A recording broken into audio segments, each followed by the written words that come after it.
Chapter 15, Punching. This one was a fun one to write.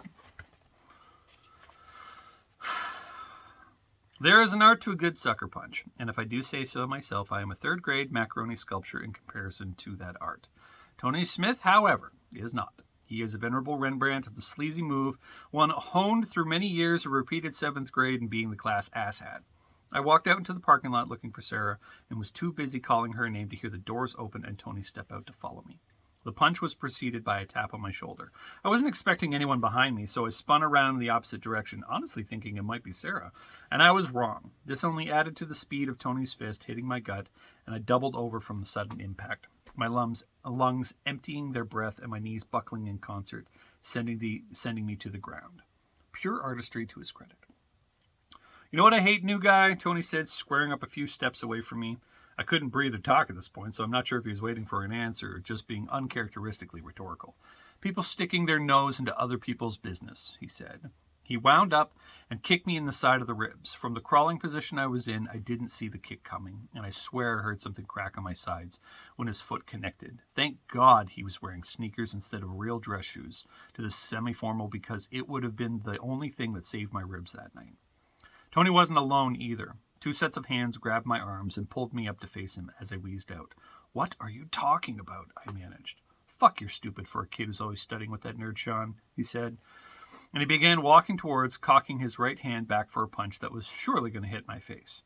As he closed in, I lifted my leg up, wincing with a tender set of ribs for the action, but catching Tony in the face with the tip of my sneaker.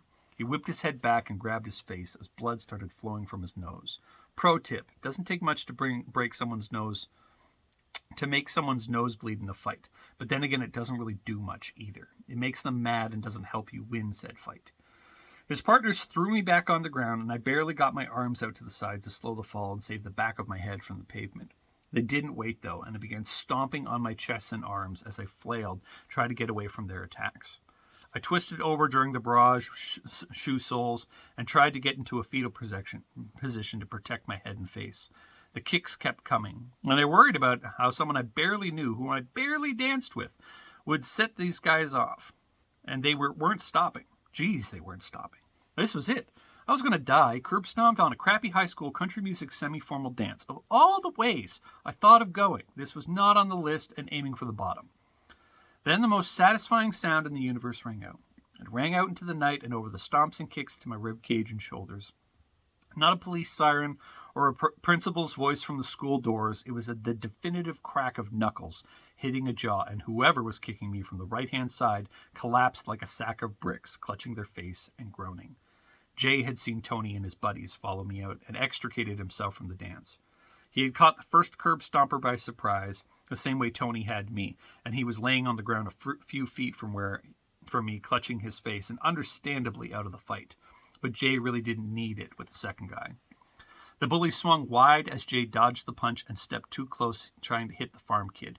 Jay then connected with an uppercut and sent the bully to the ground as well.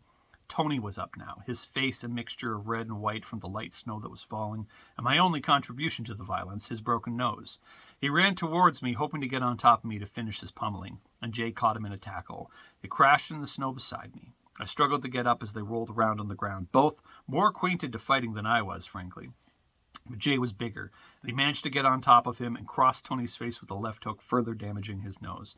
Tony rolled over, covering his now thoroughly bloodied face, and Jay stood up and checked the other 2 attackers still writhing on the ground from his handiwork. "I see you motherfuckers touch my cousin one more time, and you'll be back on the ground with a set of broken noses before your lame-ass posse can yell World Star," Jay hollered to the writhing bodies in the snow. The door opened to the school, and a deep adult voice called out, "Hey!" And Jay grabbed my arm and ran me towards the parking lot. We crossed the snowy pavement and hopped into his truck, tearing out of the parking lot as we avoided getting properly seen or identified by Mr. Loxley and the school staff who were chaperoning. My head was spinning from the action, and Jay whooped into the cab of the truck, on an adrenaline high, no doubt from successfully thrashing 3 guys in one fight. "What about Kylie?" I said. "I'll call her tonight and explain," Jay said, looking over his shoulder at me. "Let's get you home and you can tell me what happened." We drove back to my house, and there was a lonely light on the kitchen left on for me that I knew Mom was already asleep. On the way home, I told Jay the scattered facts that I knew, and we came to the stunning and rock-solid conclusion that Tony is just a jerk, with nothing better to do than pick fights at dances, I might add. I didn't like it as a final solution to the problem, but hey, at least it was over. Good, I thought, as Jay dropped me off. The last thing I wanted to do was try to explain the fight that I honestly didn't understand and got my way into I got into anyway to Mom. I strained to get out my clothes and expected a large bruise beginning to form on my side from Tony's kick, and then crawled into bed. As I drifted into a very painful and uncomfortable sleep, I couldn't help but run through the scenarios of why Sarah would get so scared, and why she would leave with someone who I assumed was Tony's girlfriend. Also, why would she get mad at me for asking Sarah where she was? Also, why would he get mad at me for asking where Sarah was going? I didn't hear anything or know anything, but that made it worth me sucker punching. That made me worth sucker punching with a posse of thugs for some reason. I began assembling the list I would later forget of things to ask Sarah about at school after the weekend, and drifted to sleep. That was a fun chapter. I really enjoyed writing it. You can get the ebook in the description below. There is links for you guys, and we will talk to you soon.